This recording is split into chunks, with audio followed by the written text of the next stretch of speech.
சிவபுராணம். போருக்கு செல்லும் சிவபெருமான். ரதத்தின் பணிகள் யாவும் நிறைவுற்றவுடன் தேவர்கள் அனைவரும் ரதத்தினை கண்டு மெய் மறந்தனர். பின்னர் தன் இயல்பு நிலைக்கு திரும்பிய தேவர்கள் எம்பெருமானை எண்ணி தியானித்தனர்.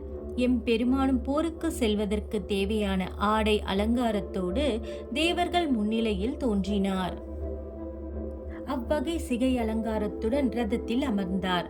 அவ்வேளையில் ரதத்தின் அருகில் இருந்த முனிவர்கள் அனைவரும் வெற்றி வெற்றி என்று முழக்கமிட்டனர்.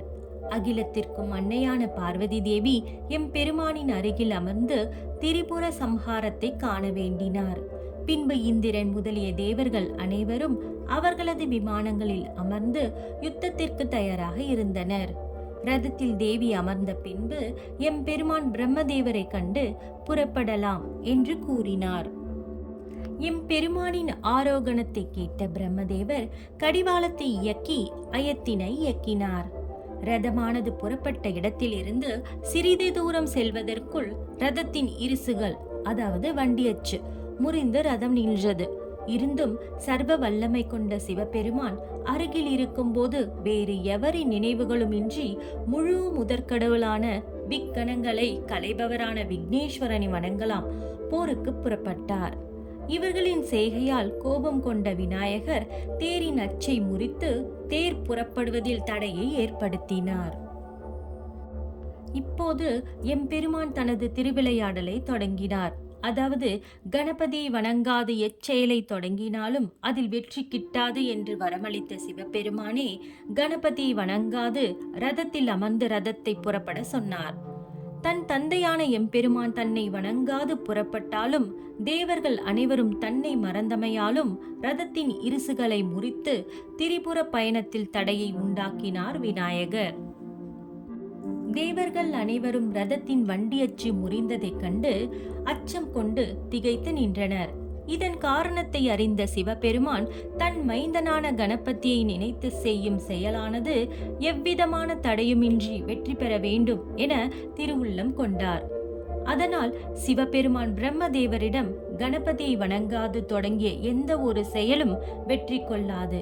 ஆகவே அனைத்து தேவர்களும் கணபதியை வணங்கி அவருடைய ஆசியை பெறுமாறு கூறினார். பின்பு தேவர்கள் தன் தவறினை அறிந்து கணபதியிடம் இழைத்த பிழையை மன்னித்து இங்கு நடைபெறும் எந்த செயலும் தோல்வி கொள்ளாமல் வெற்றியடைய அனுகிரகம் வேண்டி துதித்தனர்.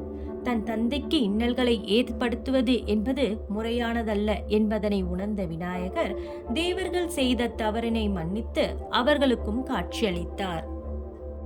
பின்பு முறிந்த வண்டியச்சை சீர் செய்து திரிபுரர்களை அழித்து தேவர்களை காக்கும் பொருட்டு அவரும் திரிபுர யுத்தத்தில் பங்கு கொண்டார். எம்பெருமான் பிரம்மதேவரிடம் இப்பொழுது ரதத்தை புறப்பட சொன்னார்.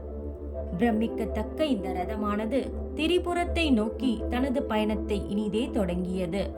தேவ படைகளுடன் கணங்களின் அதிபதியான கணபதியும் தேவர்களின் படைத்தலைவரான முருகப்பெருமானும் சென்றனர்.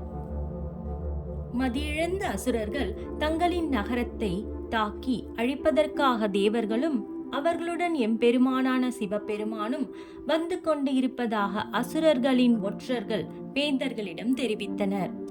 ஆனால் வேந்தர்களான அசுரர்கள் தங்களின் நகரத்தை யாராலும் அழிக்க இயலாது என்ற ஆணவத்துடன் நம்மிடம் போருக்கு வரும் அனைத்து தேவர்களையும் அவருடன் வருகின்ற சிவபெருமானையும் நாம் தோற்கடிக்க வேண்டும் என்று கூறி போருக்கு 3 பட்டணங்களின் வேந்தர்களும் தயாராக இருந்தனர். ஓம் நம சிவாய.